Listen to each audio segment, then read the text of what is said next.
The morning sun peeked through the dusty window of Armin's small mechanic shop, casting golden streaks across rusted tools and broken machines.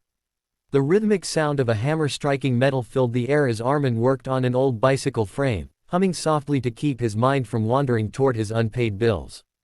The world outside his little shop barely noticed him, but Armin had long accepted that quiet kind of life, one filled with hard work, hope, and the belief that kindness still mattered.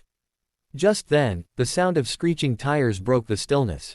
A luxurious black SUV stopped right in front of the shop, its glossy surface reflecting the morning light. Armin straightened, wiping his hands on a rag as the car door opened. A tall woman stepped out, dressed in a crisp white suit that clearly didn't belong in this dusty part of town. She looked around hesitantly before walking toward him. "Are you Armin?" she asked, her voice calm yet carrying the kind of authority only the wealthy possessed. "Yes, ma'am. How can I help you?" Armin replied politely. From the back seat, a young girl's face appeared, pale, fragile, and curious. Her eyes were large, full of innocence and quiet sadness. She was seated in a wheelchair, its metal frame dented and the wheels squeaking miserably. "This is my daughter, Lily," the woman said softly. "Her wheelchair, it's breaking down again. We've taken it to every technician in the city. They all say it's beyond repair. But she refuses to let it go." Armin crouched down beside Lily, who avoided eye contact at first. "Hey, princess," he said gently. "Mind if I take a look?" She nodded shyly. Armin examined the chair. The gears were worn out, the joints rusted, and one wheel nearly snapped in half. Anyone else would have told them to buy a new one. But Armin saw something different, a bond between the child and her chair, a story he couldn't ignore. He looked up with a small, determined smile. "I'll fix it," he said. "And not just fix it, I'll make it better than new." Lily's eyes sparkled for the first time in a long while. Her mother looked skeptical, but something in Armin's tone made her believe, maybe, just maybe, this poor mechanic could do what others couldn't, bring her daughter's joy back. That evening, Armin stood alone in his dimly lit workshop, the silence broken only by the soft ticking of an old wall clock. Lily's wheelchair stood in the middle of the floor, its worn frame glinting faintly under the single bulb that hung above. It looked fragile, almost lifeless, but to Armin, it was more than a broken chair. It was a child's dream waiting to be rebuilt. He laid out his few tools, some wrenches, a small welder, and his father's old hammer. They weren't much, but they had always been enough for him. He pulled out a piece of chalk and began sketching on the concrete floor. New wheels, lighter frame, smoother motion, maybe even a touch of light, something magical for a child who had known too much pain. Outside, rain started tapping against the tin roof, its steady rhythm matching the beating of Armin's heart. He scavenged through piles of scrap metal, sorting through discarded bicycle parts, car components, and old gears. Every bolt he picked up told a story of someone who had given up on something. But Armin refused to give up. Hours turned into days. He barely slept, working deep into the night while the rest of the town slept peacefully. The hum of his welding torch became a lullaby of hope. The smell of oil and steel filled the air as sparks flew like tiny stars around him. His friend Imran stopped by one night, holding 2 cups of tea.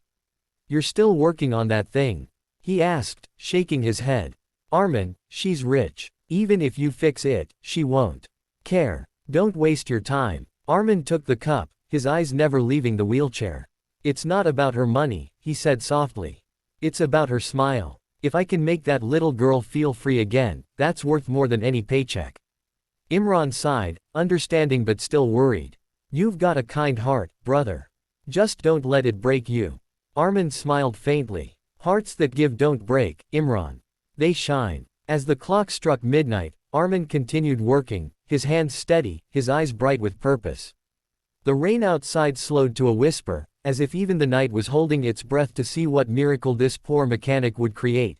A week later, the morning sun painted the dusty workshop in shades of gold and orange. Armin hadn't slept properly in days, but his tired eyes sparkled with quiet satisfaction. The transformation was complete. What once was a broken, creaking wheelchair had become something out of a child's dream. He wiped the last bit of grease off the shining frame, took a deep breath, and whispered, "You're ready." Moments later, the familiar black SUV pulled up outside. Armin's heart pounded, not out of fear, but anticipation. Mrs. Raymond stepped out first, elegant as always, though her face carried a trace of doubt. Lily followed, her little hands resting gently on the armrests of her old wheelchair. When Armin rolled the new creation forward, both mother and daughter froze. The wheelchair gleamed like a piece of art, its smooth, pearl-white body shimmered under the light, accented with soft blue edges that glowed like moonlight. The seat was made of custom memory foam wrapped in soft leather, and golden stitching spelled out her name, Lily. The wheels, rebuilt with a lightweight alloy, spun silently and smoothly. A small button near the armrest controlled gentle LED lights that danced like stars when turned on. Lily gasped, her eyes wide in disbelief. Is that really for me?" she whispered. Armin nodded, smiling warmly. "Every bit of it." He knelt beside her and adjusted the seat, explaining each part with care. "This button adjusts the height, this one reclines the back, and this switch here, well, it's a surprise." He pressed it, and soft instrumental music began to play from tiny hidden speakers. Lily's laughter filled the workshop, bright, pure, and alive. She placed her hands on the wheels and began to move, gliding effortlessly across the floor. "It's like flying," she shouted joyfully, spinning in circles as the blue lights trailed behind her like shooting stars. Mrs. Raymond covered her mouth, tears glistening in her eyes. She looked at Armin, a poor mechanic who had somehow created magic with his bare hands. "You didn't just fix a chair," she whispered. "You gave her wings." Armin smiled humbly, his eyes misty. Sometimes all a dream needs is a little faith, and a few bolts of hope. For the first time in years, Lily's laughter echoed beyond the walls of that small garage, a sound more valuable than all the riches in the world. 3 days had passed since Armin delivered the wheelchair. His small workshop had gone quiet again, filled only with the ticking of tools and the hum of the ceiling fan. But something inside him had changed. He felt a calm satisfaction he hadn't known before. For the first time in years, he didn't measure his success by money, but by the sound of a child's laughter echoing in his memory. That evening, as the sun began to dip below the rooftops, the same sleek black SUV pulled up outside his house. Armin looked up from his workbench, surprised. The vehicle's reflection shimmered in the fading light like a visitor from another world. Mrs. Raymond stepped out gracefully, holding an envelope in her hand. Behind her, Lily rolled out in her shining wheelchair, the one Armin had built, looking brighter and happier than ever. "Mr. Armin," she called, waving with excitement. "Look, it still flies." She spun in a circle, the soft blue lights sparkling against the sunset. Armin chuckled, wiping his hands on his old rag. "It looks like it's taken off already." Mrs. Raymond walked toward him with a warmth that wasn't there before. "You did something no one else could," she said softly. "You restored her joy, and reminded me of what true kindness looks like." She handed him the envelope. "This is a small token of gratitude." Armin hesitated. "Ma'am, I didn't do it for." "I know," she interrupted gently, smiling. "That's exactly why you deserve it." He opened the envelope and found not just money, but a letter, an official offer. Mrs. Raymond continued, "I've started a new foundation, Dream Motion. It's dedicated to creating mobility innovations for children with disabilities. And I want you to lead our design team. You have something no one else in my company has, heart."